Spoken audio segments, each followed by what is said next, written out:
ஒற்றை மூலிகை வச்சு குடல் புண்ணுகளை ஆற்றுறதுக்கும் சுகர் கட்டுக்குள்ள வர்றதுக்கும் எப்படி அதை பயன்படுத்தலாம் வாங்க இந்த வீடியோல பார்க்கலாம்.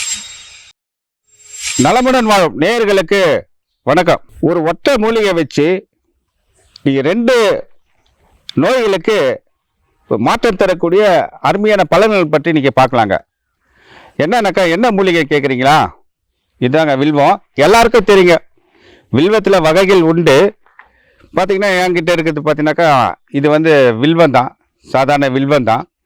எல்லாம் இந்த வில்வ விருட்சம் பார்த்தீங்கன்னாக்கா சிவ ஆலயங்களில் இந்த வில்வ விருட்சம் இல்லாத ஒரு ஆலயமே இருக்காதுங்க. ஏன்னாக்கா அப்பேற்பட்ட ஒரு அருமையான ஒரு மூலிகை தாங்க இது. இது பார்த்தீங்கன்னாக்கா கோயிலுக்கெல்லாம் போகிறவங்கெல்லாம் பார்த்தீங்கன்னாக்கா இந்த வில்வ இலையை இந்த துளிர்களை மாத்திரம் எடுத்து ஒரு 6 இலைகள் எடுத்து தினமும் மென்று சாப்பிட்டுட்டே வருவாங்க.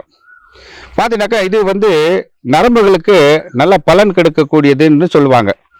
அதே மாதிரி பார்த்தீங்கன்னாக்கா இது ஏகப்பட்ட மருத்துவங்க இதில் இருக்கிறது. ஆனால் இன்னைக்கு 2 குறிப்புகளை மாத்திரம் நம்ம பார்க்க போகிறோம். ஒன்று என்னன்னாக்கா குடல் புண்ணுகளை ஆற்றக்கூடியது இந்த வில்வ இலை.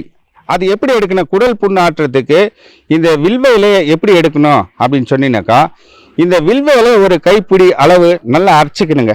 அரைச்சிட்டு இதை பாலில் கலக்கி நீங்கள் உள்ளுக்கு எடுத்துகிட்டு வரும்போது பார்த்தீங்கன்னாக்கா காலையில் வெறும் வயிற்றில் இப்படி உள்ளுக்கு எடுத்துகிட்டு வந்தீங்கன்னாக்கா இந்த குடல் புண் சம்பந்தமான வயிற்று சம்பந்தமான எல்லா பிரச்சனைகளையும் தீர்க்கக்கூடியது தாங்க இந்த வில்வ இலை. இது பாலோடு சேர்த்து குடிச்சாக புண்களும் ஆறும், வயிற்றில் இருக்கிற வாயுக்களை எடுக்குங்க.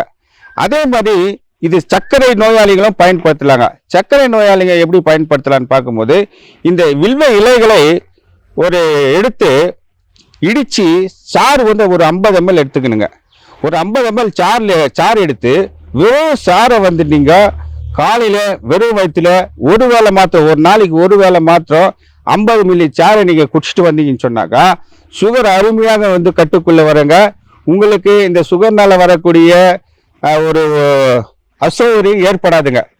அதே மாதிரி படிப்படியாக சுகர் அளவு குறைஞ்சிட்டே உங்களை ஆரோக்கியத்துக்கு மாற்றக்கூடியது ஒரு அருமையான ஒரு மரம் தாங்க இந்த வில்வ மரம். இதனுடைய இலைகள் இந்த மாதிரி பயன் கொடுக்குதுங்க. அதே மாதிரி வில்வ பழம் வேற பயன்கள் கொடுக்குதுங்க. வில்வ வேறு பார்த்தீங்கன்னாக்கா வேற பலன்கள் கொடுக்குதுங்க.